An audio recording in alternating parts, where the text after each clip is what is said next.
له الأراضي سبك اتباق الله موجود خديم باقي له الأراضي سبك اتباق كيعني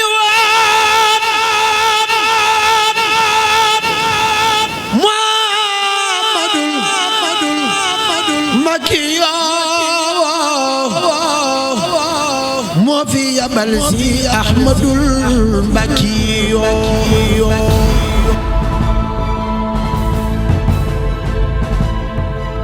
Quand je l'entends chanter, cette puissance vocale n'existe nulle part ailleurs. ci benn docteur Espagne ñu koy wax ni man way laay def.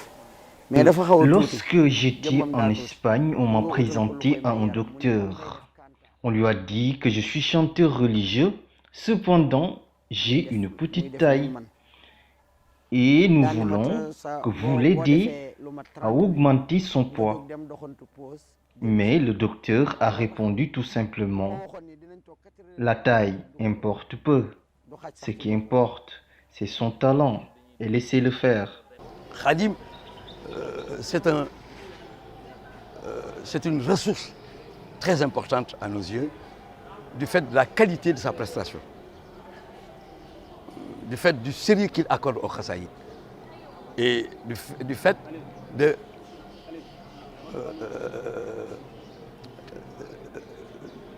du caractère, de son attitude obséquieuse à l'égard des Khassaïd. Khadim Gueye Khassaïd Darou Khoudoss bismillah sëñ bi Darou Khoudoss ngok de Khadim Gueye moo yor oto Khassaïd d'or 2014. li muy def mën naa ne.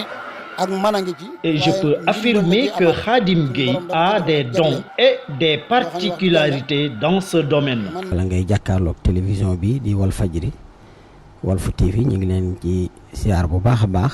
Khadim maa ngi lay ziar doomu Baye. maa ngi lay delloo siyaar sëñ Assane. jërëjëf Gueye xam naa yoon wi xat na Touba du fii. waaw dëgg la macha allah di am mbégte ànd ak yow ci plateau bi.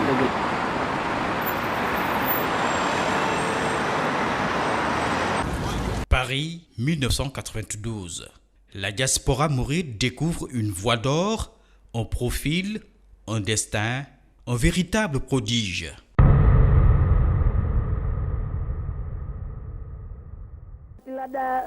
للكتاب تسل ما ثبت للمصطفى أغنى يميني عن أسن ومتفي أداني الله وسع اللهين إلى سوى أمري عباس المعين شيخ فلو لا يلا فالي ننكو فالي. Un talibé du Baol profond qui finira un jour à se particulariser de par son style. Un chanteur hors norme, inclassable.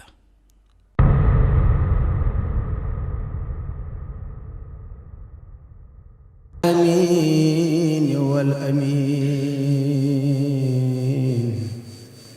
وانخاد شكره الأمين كالكلي وجسدي. De Pikine en passant par Diourbel jusqu'à Touba, l'on ne compte que sa classe. Issu d'un milieu défavorisé, armé de courage et de hargne, il gravit les échelons et se hissa à la hauteur des ténors mourides tels que Serigne Ablaye Niang, Serigne Modou Samb, Serigne Saliou Thiam, Serigne Fallou Ndiaye et finit par devenir un phénomène.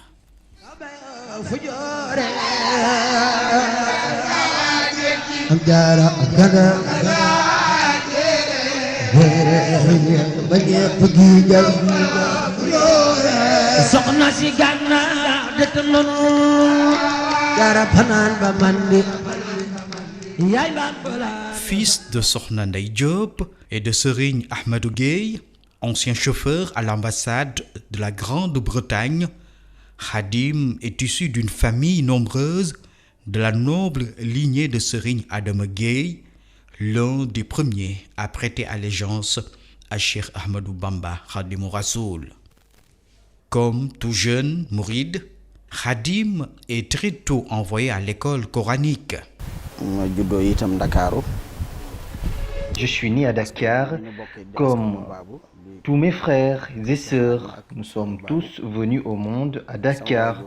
Nous sommes originaires de Mbabou, de la famille Cheikh Adama et Mababou.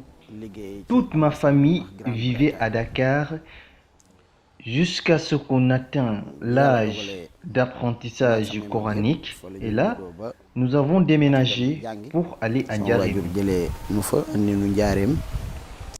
D'abord à Diourbel, chez Serigne Moustapha Gueye, où il débuta son initiation avant de rejoindre Serigne Bassirou Lo, imam de la mosquée de Darou Khoudoss.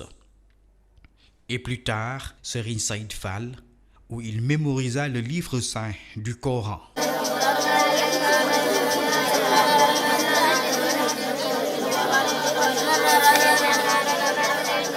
Durant son plus jeune âge, au moment où il était encore disciple à l'école coranique, il commença à développer un amour ardent envers les khassaïdes et chants religieux.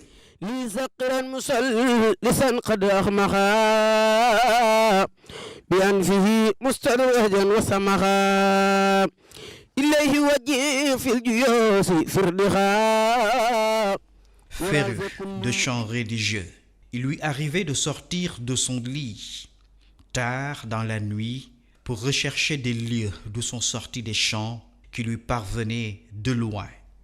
Amour et considération le liaient aux khassaïdes, bien qu'il ne maîtrisait pas la totalité de leur sens.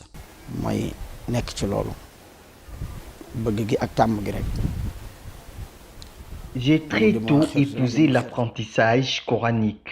Cela reflète de la spiritualité et j'ai commencé à chanter les chants religieux.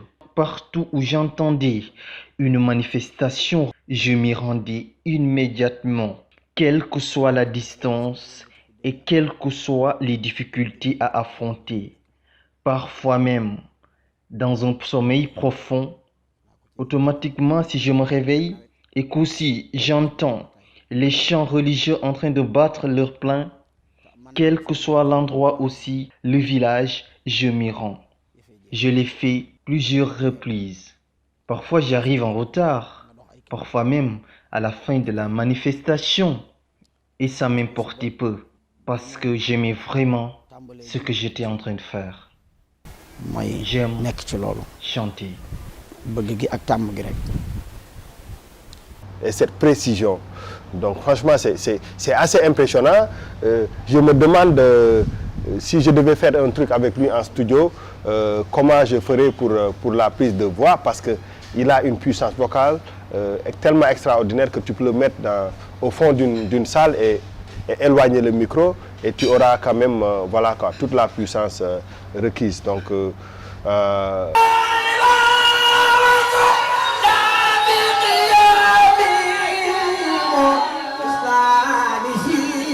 c'est dommage que, bon, maintenant, les chanteurs religieux, ils évoluent que dans un contexte bien déterminé, et ça c'est par rapport à la religion. Mais je pense que d'un point de vue artistique et musical, il est extraordinaire. Je n'ai jamais, moi, de mon existence, entendu une voix aussi puissante. Du fait du sérieux qu'il accorde au khassaïd et du fait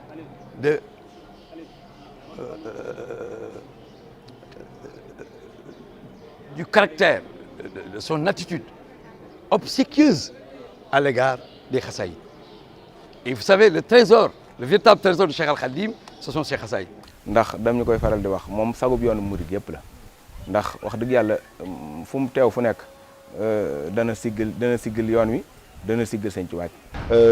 Quand je regarde les artistes européens ou américains comme Garou, comme Bruce Springsteen, qui ont quand même ce timbre de voix, mais la différence c'est la puissance.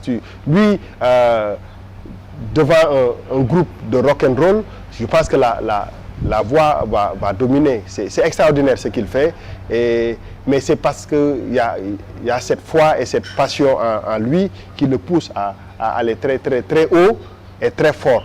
mën naa ne ak mën a ngi ci waaye ndimbal da ciy amaat suñu borom da ko ci defal ak jagleel. Je suis un ancien chanteur. Je pense même que je fais partie de ceux qui connaissent mieux les Khassaïd. Et je peux affirmer que Khadim Gueye a des dons et des particularités dans ce domaine. Il le fait avec le sérieux, la détermination et l'abnégation. Toutes ces qualités, je les retrouve chez Khadim Gueye.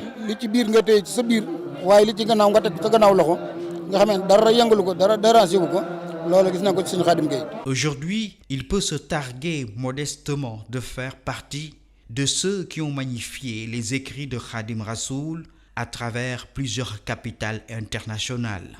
Moi, je faisais partie de son groupe et j'assurais les chœurs. Je peux dire qu'aujourd'hui, c'est grâce à lui que j'ai visité des pays comme la Gambie, le Mali, etc. À ses débuts, il a commencé par imiter Serigne Abdoulaye Niang.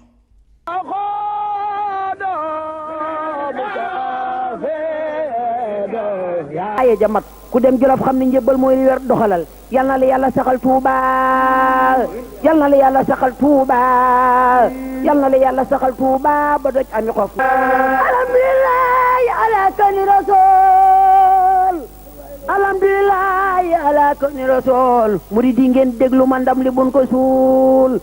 La sortie de la cassette de Ndongo Thiam où il chantait Rakhia créa le déclic. ألم نبر الإزوان كل من ليس يكون مؤمنا يا ذا الزمن أزم دبر الإزوان كل من ليس يكون مسلما يا ذا الزمن نبتنا بأفضل الإيمان فلتنفي جميع بالأمان أبيسنا بي وبالإسلام. Khadim ne pouvait s'empêcher d'embrasser les airs de Ndongo Thiam, le prend comme modèle et finit par créer un groupe dont il est jusqu'à présent le meneur. Il l'imita longtemps avant de commencer à suivre les traces de Ablaye Seck, qu'il accompagna à Dakar lors d'une grande cérémonie organisée par Feu Serigne Mbacké Sokhna Lo, où il a repris les airs de Serigne Abdoulaye Niang. Ensuite, les rajas, chant en solo.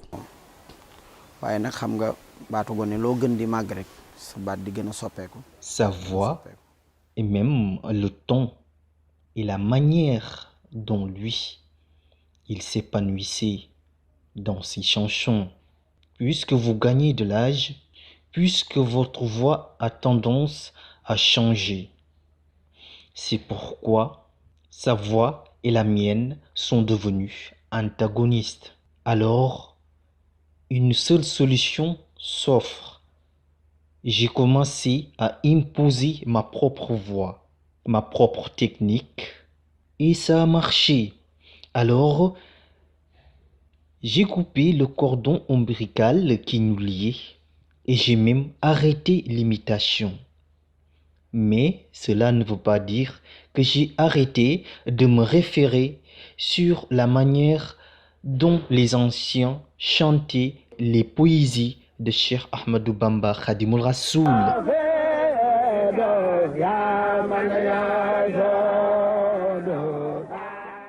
De Serigne Aliou Fall, de Serigne Moustapha Sy, de Serigne Mbacké Diakhaté. Il prit référence sur Serigne Chirlo, Chirfal, Khataba et Makhtar Mbaye, des chanteurs d'une autre génération. Khadim Gueye nag moom sëñ Mbacké moom booleeg moom. Quant à M. Khadim Gueye, c'est sur recommandation spéciale de Serigne Mbacké Sokhna Lo que j'ai fait sa connaissance.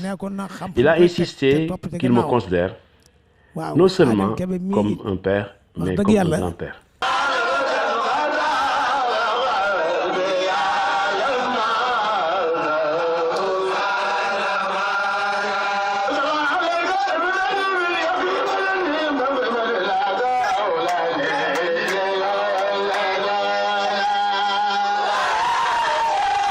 Calme, serein et fervent talibé mouride, Khadim Gueye jouissant de la bénédiction et du soutien de ses parents, ce qui allait lui être très bénéfique dans sa carrière. Nous ñi fi des di bayam tool bi benn la musuno am nan ñeen fukki at Ndakaaru ak nangam waaye musuno fanaan ci lu dul ay jàngal.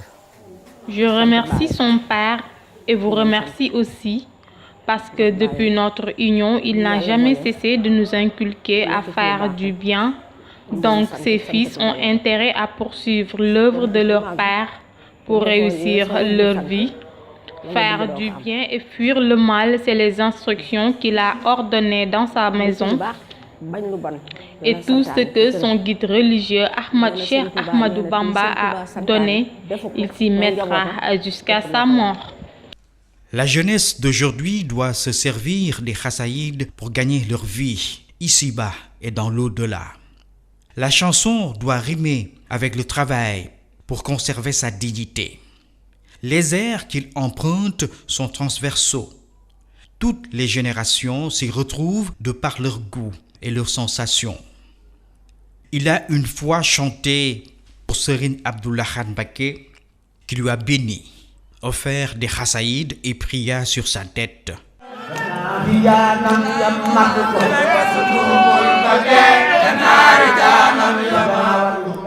Serigne Saliou Mbacké a manifesté un attachement particulier à sa personne et lui formulait toujours des prières. Serigne Mourtala Mbacké appréciait ses chansons et l'encourageait à persévérer dans la prononciation claire et précise des lettres de la diction arabe des poèmes.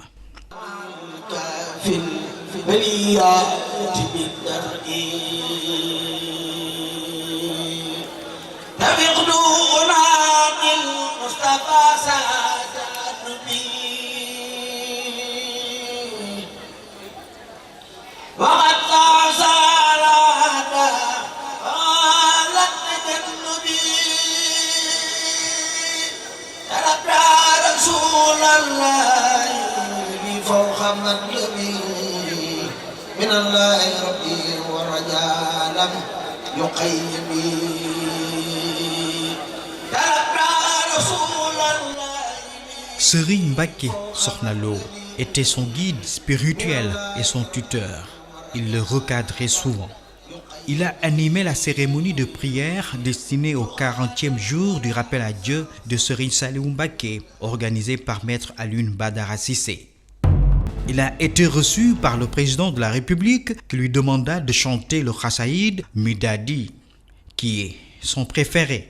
Ambitieux, il projette d'investir dans une sonorisation haut de gamme et un studio high-tech pour assurer la production de ces jeunes prodiges en herbe et révélations qui doivent être bien outillés pour assurer la relève.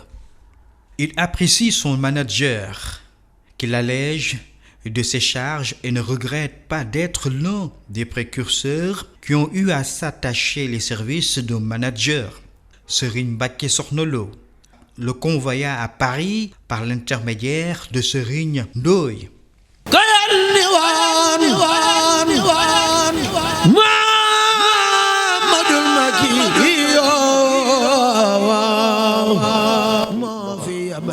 À un certain stade de ma carrière, le destin a mis sur mon chemin Serigne Mbacké Sokhna Lo.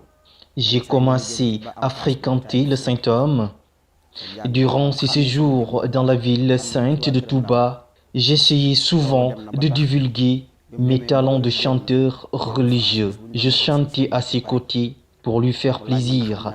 Parfois même, je me débrouille pour trouver du transport pour aller le rejoindre à Taïf. Alors, je me suis imposé jusqu'à ce qu'il me reconnaisse. Un jour, qu'il devait aller à Paris, il m'a demandé si j'ai un passeport. Alors je lui ai répondu, je n'ai même pas de carte d'identité. Le même jour, on a confectionné pour moi une carte d'identité et un passeport. Ce fut mon premier sortie qui m'a beaucoup marqué. Où il fit ses premières prestations en compagnie du guide qui lui recommanda ensuite à Serigne Bassirou Lo Allé Aram qu'il accompagna en Italie. Modèle en comportement, en port vestimentaire et travail bien fait. Une appréciation que ne cesse de faire sa mère Ndeye Diop. Khadim Gueye a fait ses preuves et a confirmé aussi dans les décennies à venir, étant donné qu'il fait partie des cadets à Limoges d'Abdoulaye Seck, Abdoulaye Diouf, Akassa Samb et j'en passe. Donc Khadim, on a une chance énorme d'avoir une aussi grande voix au Sénégal.